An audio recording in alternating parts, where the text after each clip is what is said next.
আমি জাস্ট আপনাদেরকে 10টা নসিহা করব, জাস্ট পয়েন্ট বাই পয়েন্ট। আমি ফজরের পরে এটা বসে লিখেছিলাম। আপনারা এই 10টা কাজ কখনো ছাড়বেন না। আমাকে ওয়াদা করেন, এই 10টা কাজ আপনারা বাচ্চাদের ফিউচারের স্বার্থে কখনো ছাড়বেন না ইনশাআল্লাহ। তো আমার 10টা নসিহত হচ্ছে, এক, যে আমাদের বাচ্চাদেরকে ওদের লক্ষ্যটাকে স্থির করাবেন। ওদের জীবনের লক্ষ্যটাকে 1 নাম্বার, ওদের জীবনের লক্ষ্য হবে জান্নাত। এবং আমাদের বরেণ্য যে মানে সিংহ পুরুষরা আছেন উম্মার, ওদেরকে চিনাই দিবেন, ওদের মতো ওদেরকে হতে বলবেন। তোমাকে হামজার মতো হতে হবে, তোমাকে খালিদের মতো হতে হবে, তোমাকে ওমর ইবনে খাত্তাবের মতো হতে হবে, তোমাকে আলী ইবনে আবি তালেবের মতো হতে হবে, তোমাকে মারিয়াম আলাইহিস সালামের মতো হতে হবে, তোমাকে আয়েশার মতো হতে হবে। এই চেতনাগুলো ছোটবেলা থেকে ওর মধ্যে ইনস্টল করে। ও সামনে একটা রোল মডেল দেখবে যে আমাকে এরকম হতে হবে। এইসব ক্যাটরিনা সব ফেলান, এগুলা টরিমনি সব ফেলান, এগুলা বাদ দেয়। যা চলতেছে যে সাকিব টাকিব সব বন্ধ করেন, এইসবের কোনো ফিউচার নাই। এসব ফিউচার হয়তো দুনিয়াতে কিছু দিতে পারে, কিন্তু পরকালে আল্লাহ পাকের আযাব গজব থেকে বাঁচার কোনো অপশন নাই। 2 নাম্বার, সন্তানকে নিজের মনে করবেন না। সন্তানকে মনে করবেন এটা আল্লাহর আমানত আপনার কাছে। এই আমার ছেলে, এটা আমার ছেলে না, এই ছেলেটা আল্লাহ পাক আমাকে দিয়েছেন। বিশ্বাস করেন, আমরা তো ওকে নেওয়ার জন্য চেষ্টাও করি নাই। এমন হয়নি আপনাদের সময়? সন্তান না চেষ্টা করতো সন্তান আসে নাই? কোনো ক্ষেত্রে এমন হয়েছে সন্তান নষ্ট করার মানুষ চেষ্টা করছে, তাও সন্তান আল্লাহ দিয়েছেন। সন্তান আমার না, সন্তান আল্লাহর দেওয়া, আমার কাছে আমানত।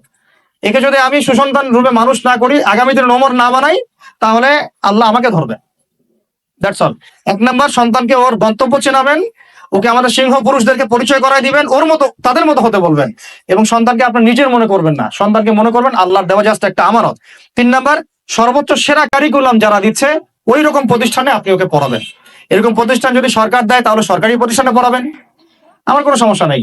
যদি না দেয় তাহলে বেসরকারি, আর যদি বেসরকারিও না থাকে তাহলে আমরা গড়ে তুলবো ইনশাআল্লাহ তাআলা। 3 নাম্বার হচ্ছে এটা, 3 নাম্বার। 4 নাম্বার, আল্লাহর ওয়াস্তে, এটা আমি প্রথমে বলতে চাইছিলাম, আল্লাহর ওয়াস্তে ডিভাইসের এডিকশন থেকে বাচ্চাদেরকে বাঁচান।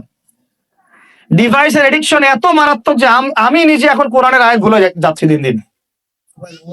এই ডিভাইস আমার হাতে যেটা আছে, এটা একটা পয়জন, এটা একটা হিপনোটাইজ করার যন্ত্র মানুষকে।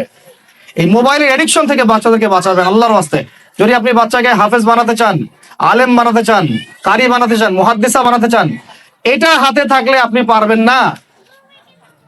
এটাতে এডিক্টেড হয়ে গেলে আপনি কোনোভাবেই বাচ্চাকে মেমোরি ধরে রাখতে পারবেন না। বহু হাফেজে কোরআন ভুলে গেছে দিন দিন এটার কারণে। এটার মধ্যে অ্যাডাল্ট্রি অনেক কিছু আছে, ওরা এগুলো বোঝে, ওরা এগুলো এখন বোঝে, কিন্তু ওরা ছোট নাই এখন। এগুলো একটা কার্টুন দেখতে গিয়ে ওরা 10টা দেখে ফেলবে, আজে বাজে জিনিস দেখে ফেলবে। এটার মানে ব্যবহারটাকে নিয়ন্ত্রণ করেন, ডিভাইস এডিকশনটা বন্ধ করেন। আল্লাহ পাক তৌফিক দান করেন, আমিন। 5 নাম্বার হচ্ছে ম্যানুফ্যাকচার্ড কোনো খাবার বাচ্চাদেরকে খাওয়াবেন না। ফিজিক্যালি ওদেরকে ফিট রাখার চেষ্টা করবেন। ম্যানুফ্যাকচার্ড খাবার মানে একটু আগে দেখলাম যে বাইরের খাবারগুলো এটা খাচ্ছে, চিপস টিপস ইত্যাদি, এগুলা ওর হজম শক্তি নষ্ট করবে, ফিজিক্যাল স্ট্রেংথ নষ্ট করবে, ওর মেমোরি শার্প হতে দিবে না। ওকে ভিতর থেকে ওই যে একটা শব্দ একটু আগে বলেছে এক ভাই, যে ব্রয়লার মুরগি বানাই দিবে, আসলেই তাই বানাই দিবে। আমরা ঢাকা শহরে যখন থাকি, ছেলেপেলেদের 15 বছরের ছেলের ভুঁড়ি দেখলে আমাদের মনে হয় যে কি একটা অবস্থা। ফাস্টফুড, পিৎজা, বার্গার, কফি, এইগুলাই ওদের জীবন। এইরকম হইলে এই ছেলেপেলেগুলো না ফিজিক্যালি স্ট্রং থাকতে পারবে না, মেন্টালি। আর মনে রাখবেন, কোরআনে আল্লাহর কিতাবের মধ্যে আল্লাহ পাক নেতৃত্ব দেওয়ার 2টা গুণাবলী বলেছেন। কয়টা বলেন? মাত্র 2টা। নেতৃত্ব দেওয়ার জন্য ওইরকম জায়গায় যেতে হলে 2টা গুণাবলী এনশিওর করতে হয়। একটা হচ্ছে ফিজিক্যাল স্ট্রেংথ, একটা হচ্ছে ইলমের স্ট্রেংথ। বাসতাতাউ ফিল জিসমি ওয়াল ইলম আও বাসতাতাউ ফিল ইলমি ওয়াল জিসম, মানে জ্ঞানে এবং দৈহিক শক্তিতে বলীয়ান হওয়া।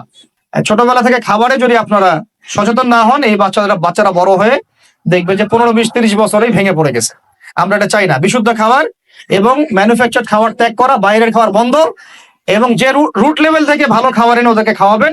পরিষ্কার পরিচ্ছন্নতাকে সর্বোচ্চ গুরুত্ব দিবেন। 6 নাম্বার হচ্ছে নিয়মিত ওদেরকে খেলতে দিবেন। এটা আমি নিজে লিখেছি, কারণ ছোটবেলায় আমরা অনেক খেলাধুলা করেছি। আমি একটু বুঝাই জাস্ট 1 মিনিটে। যত বেশি খেলবে তত সোয়েট হবে, মানে ঘামবে। যত ঘামবে তত ক্লান্ত হবে, ঘামবে তত কোলেস্টেরল কমে যাবে, ব্লাড সার্কুলেশনটা খুব ভালো হবে। তারপরে যত খেলবে ও টায়ার্ড হবে, তখন ও খাবে বেশি, মানে ভালো